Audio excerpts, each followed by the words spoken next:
gaúcho é contra. Se opõe, fica do outro lado, não fica aqui, confronta-se. Assim é gaúcho, em toda parte, em todos os lugares, por todos os assuntos. Como não seria no futebol? Como não seria no futebol? E aí surgem as cores, aí surgem as demandas, aí surgem as grandes palavras de ordem. Não é só vermelho e azul, não. Não. Tem verde, tem amarelo, branco. Em meio a tudo isso está o futebol e a sua mania de resolver as coisas pra gente de um outro modo. O futebol é o outro modo. E isso vale a pena.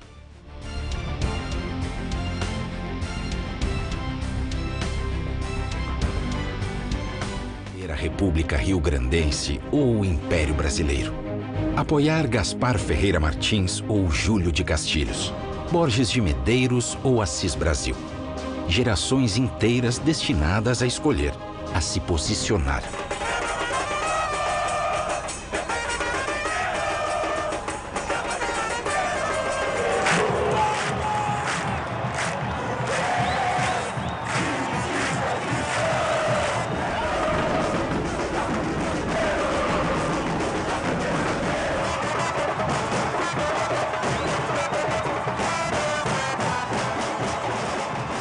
Vasculhe em sua memória.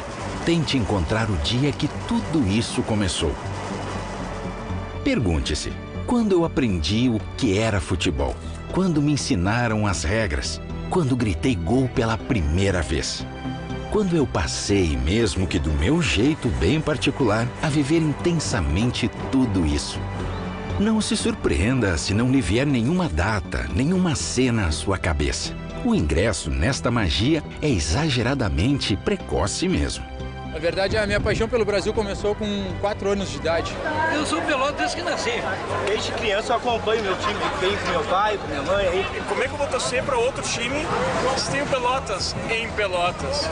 Isso aí vem do berço, né, cara? A gente não escolhe ser Brasil, a vida nos faz Brasil.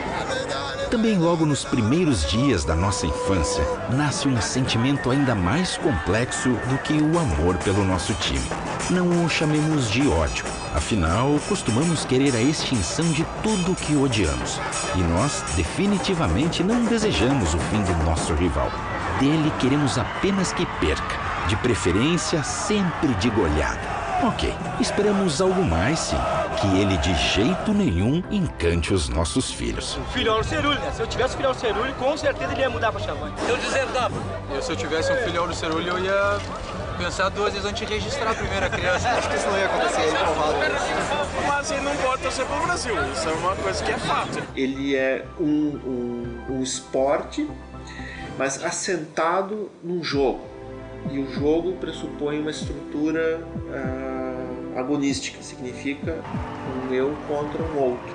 Então é da estrutura do jogo. A regra fundamental que não está inscrita em nenhum código de jogo, mas que está implícita entre os participantes, é de que eles, assim que soar o apito, que começar a disputa, presumivelmente numa situação de igualdade, eles vão competir entre si para estabelecer a disjunção, a fissura entre ganhador e perdedor. Lá na frente para o D'Alessandro, colocou essa bola mais atrás, Andrezinho chegou, bateu, feito! Recolhe-se, encolhe-se a equipe do Juventude, lançamento para a boca do gol, vem a bola para o Palácio, chute, gol! Gol! Olha lá, cruzada na bocada para o gol, é gol! Gol! Voltou no Leandro, bateu, feito!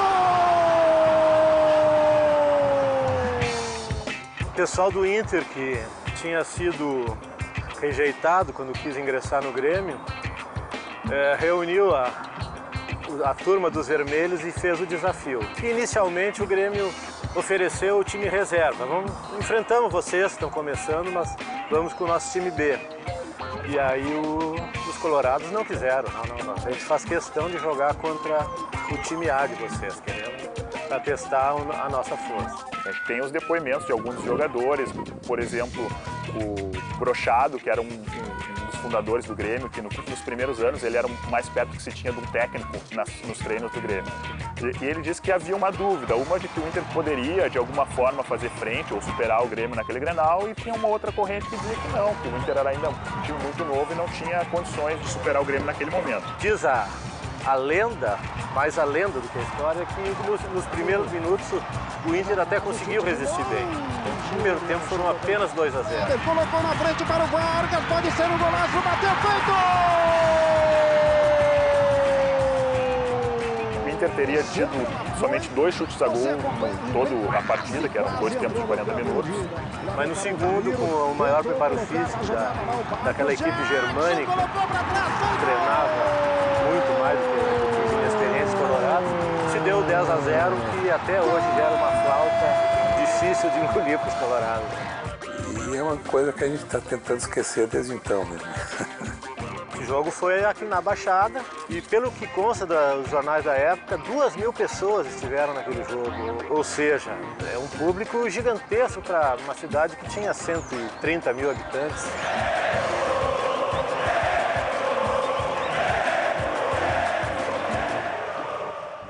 Fizeram questão, além de, depois do massacre, que os colorados fossem participar do jantar que teve posterior ao jogo.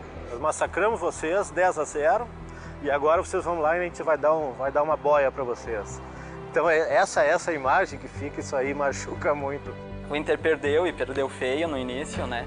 E algum jogador deu esse depoimento: eu não largo essa coisa do futebol enquanto não vencer o Grêmio. Foi vencer apenas em 1915. Eu nunca vi uma rivalidade tão grande. Nenhuma outra grande cidade brasileira existe essa rivalidade como existe aqui. Não tem, os caras falam, Barcelona e Real Madrid, Grenal. Grenal, o maior clássico do Brasil. Verdade ou delírio tão típico dos gaúchos?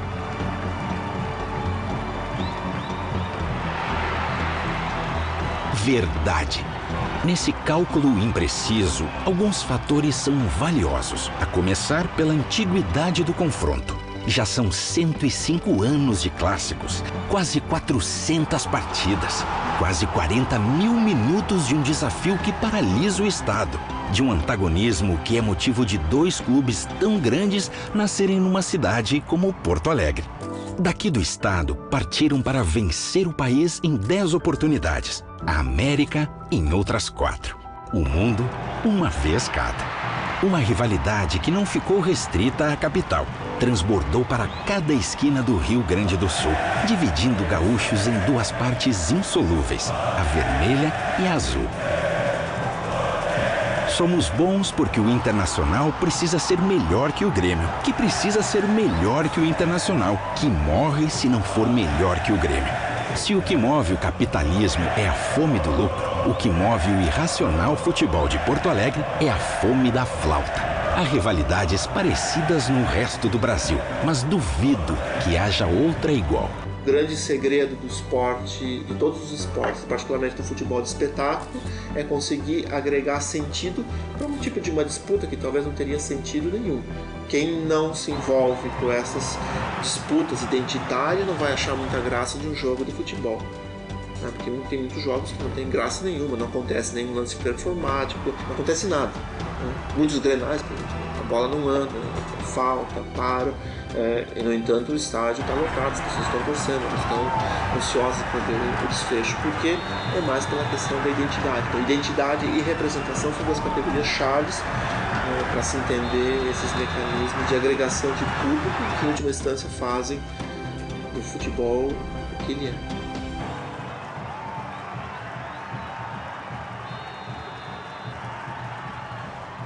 Se as diferenças não existem, elas são inventadas. Na maior parte das vezes, elas são hipertrofiadas. Então, aqui no Brasil é muito vinculada à classe social e à questão étnica, em alguns casos, então, a questão racial. Que a aceitação dos negros, primeiro no Brasil, foi um pouco mais imediata, até pela própria origem.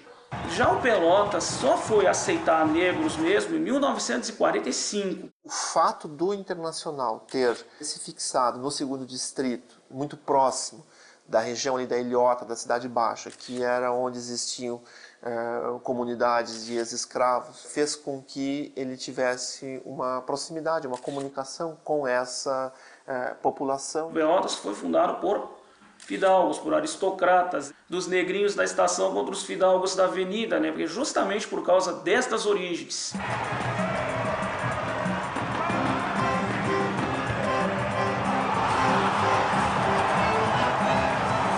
Os clássicos regionais eram fantásticos, né?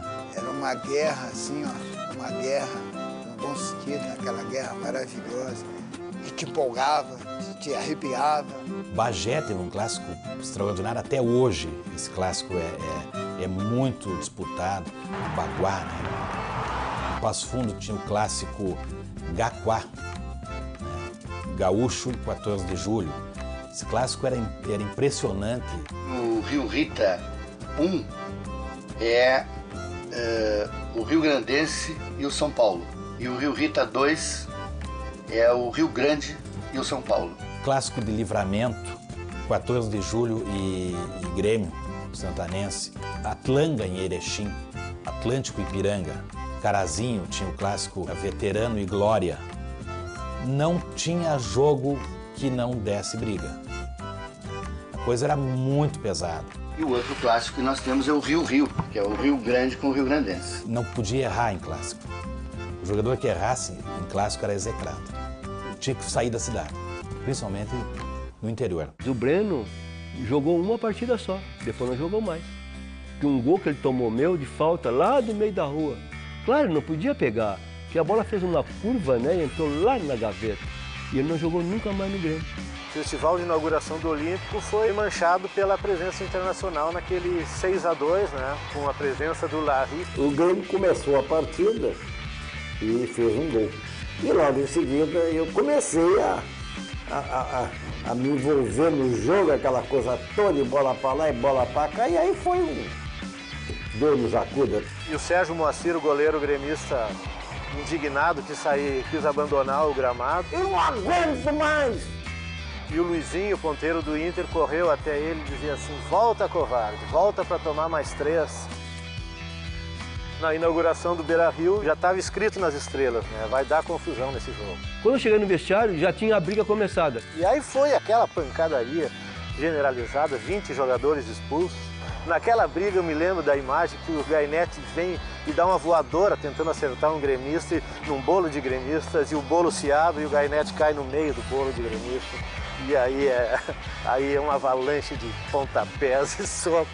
É um troço ridículo. O Brasil virou o jogo e venceu o primeiro turno por 5-3. E na comemoração eles acabaram depredando alguns lugares. E um dirigente do Pelotas, na época, falou da torcida do Brasil que eles são selvagens, são chavantes, em alusão a um filme que se passava na época, chamado de A Invasão dos Índios Chavantes, em 1946.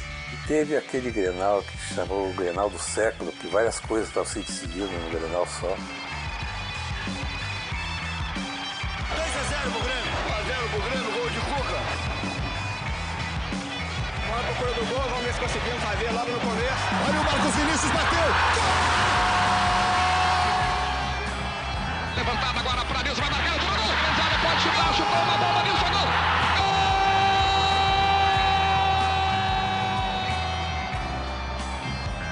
Devido a ser um campeonato brasileiro e a questão do acesso e do rebaixamento, eu acho que os cajus da Série C de 2010 foram os que tinham um nível de tensão mais elevado. No Centenário, o Juventude fez 2-0. Ismael espiga por cobertura! Gol! E o Caxias empatou no finalzinho, aos 50 minutos, gol do colombiano Palácio.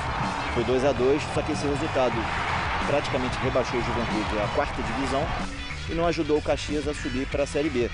Então acho que os dois acabaram se matando mutuamente naquele ano. Foi chamado o Clássico dos Caixões. Uma outra também, em 1970, que o Brasil estava prestes a fechar as portas, porque enfrentou problemas financeiros muito graves. Aí o Pelotas teve a ideia de fazer um brapel para reverter toda a renda para o Brasil não fechar as portas, né? O resultado aqui menos importou, o Pelotas ganhou, o resultado que menos importou.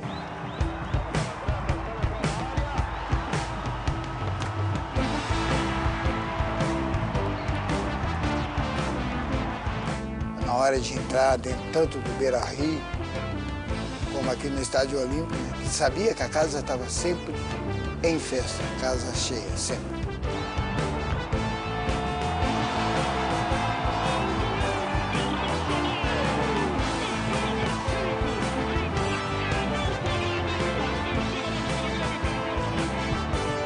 Coisa bonita, a metade azul, a metade vermelho. Rivais nasceram no mesmo dia, numa data já muito distante. São filhos da bola, dos causos da história. São filhos do tempo e irmãos conterrâneos. Atores principais da paixão nacional, que ganham um colorido especial em cada canto do estado, transformando cada novo embate numa final de gauchão. Colorados e gremistas sabem que a melhor coisa é que tem o seu time ganhar e a segunda melhor coisa é o seu adversário perder. E quando isso acontece ao mesmo tempo, é o paraíso.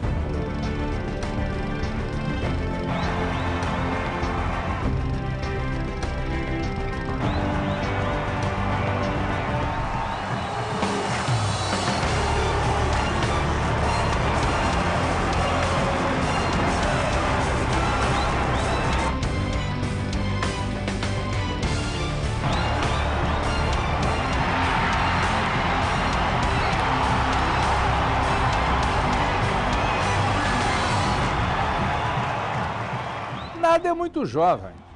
O Campeonato Gaúcho é de 1919. Você nem era nascido. De lá ele é.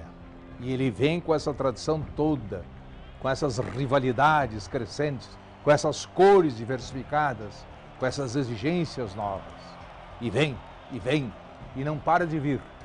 É a nossa alegria, é a nossa satisfação, mas também é a nossa realização pessoal. O futebol é nossa realização pessoal.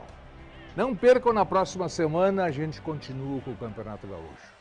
Porque, afinal de contas, nem tudo é Grenal, mesmo. E vale a pena acompanhar de perto esses fatos extraordinários que fazem a nossa alegria.